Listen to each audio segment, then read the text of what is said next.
Welcome, my friends. Thank you for joining me. I'd like to do another book review today. Another wonderful work by Master Michael Nagler, the former professor at UC Berkeley in California, United States. He created the Peace and Conflict program there, the PAX study program, where people can go and actually take the time to learn about nonviolent activism and the changes that are possible by spreading peace and resolving conflict in the world, the tools that we have available for that, and the ways that we can approach it. And he has a number of books. Some are shorter, some are larger, all of which help to introduce this idea from a number of different perspectives.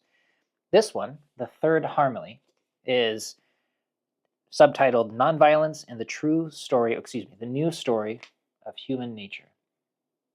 And the Third Harmony is referencing this, it's a reference from the Buddha, but it's the qualities of society, that circle of our world, the larger society of the world, the more intimate circles of our local community, our families, the people around us.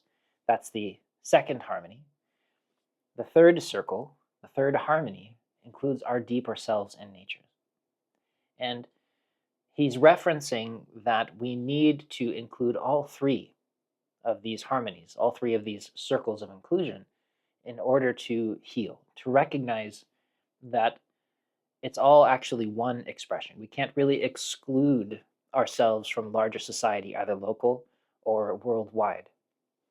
That's just a fantasy. And by pretending that we can do so, we actually damage ourselves and damage the whole world in that process. And the way he talks about this, and the way he's mentioning it here, the new story of human nature, it's coming to recognize that we as a people need to tell ourselves a different story about each other, because we are storytelling creatures. We invent mythos about ourselves, our true nature, how important we are in the scheme of things. These are very important things to humans.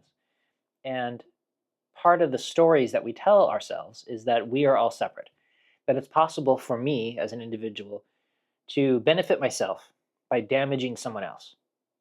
If I can steal from them or take from them or just overshadow them, that somehow I can do that and enrich myself, and that I am actually better off because they're worse off. This is a very common way of seeing the world. This is our entire economic system, and our social system is based around this idea. And this is a grand misunderstanding, because I cannot denigrate somebody else. I cannot ruin somebody else's life, even if they're on the other side of the world, and enrich myself and actually have that be a good thing. I may feel like I'm benefiting. Maybe I get the little thing that I want. Oh, this is mine. You can't have it. But by doing that, I actually make myself poorer, because the truth is that as a people, we are all one.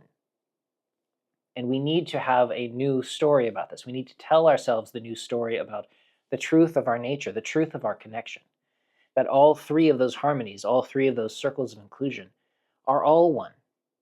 We can work with each one at different layers and levels, but we have to recognize they're not really separate.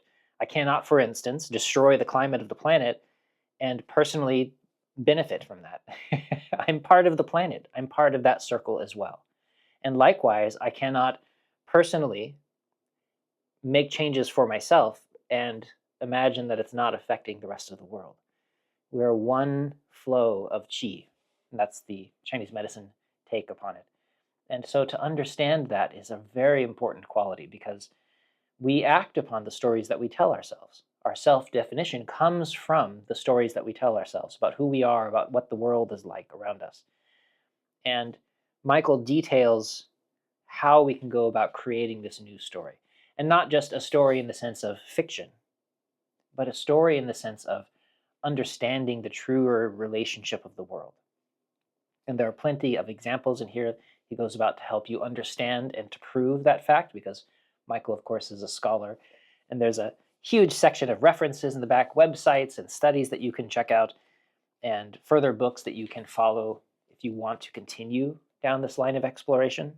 Michael includes that in all of his material, and I'm just so grateful that if you're finding your way into this world of peace and nonviolence studies, ways to make the world better through these more holistic and healthy methods, simply by finding Michael Nagler and purchasing any one of his books or just looking them up online. At the end of that one discussion or single book, you will have access to many hundreds of other resources, because that's what he does. He provides a way through. And I'm so grateful to him and the entire team at the Metta Center for Nonviolence. And this is yet another very important book in his shaping of a possible future for humanity. And I cannot recommend it enough, or any of his books. This one, it leans a little bit more in the direction of, like he says in the back here, awakening the human spirit. And the little inset here says, the problem that besets us, war, poverty, isolation, and the climate. Start over here. The problems that beset us, war, poverty, isolation, and the climate crisis, are rooted in an old story about the universe: purposelessness, scarcity, competition, and inevitable violence. Citing the convergence of modern science and the great wisdom traditions of the world, Michael Nagler argues that the universe is conscious and purposeful. We are spiritual beings, and cooperation and collaboration are our natural relationship. For this new story to unfold, to save ourselves from the present political and planetary disaster, nonviolence is essential. I wholeheartedly agree. Please do pick up this book. Remember to go onto their website to find it and tell them John sent you. Together we move forward, one new story at a time.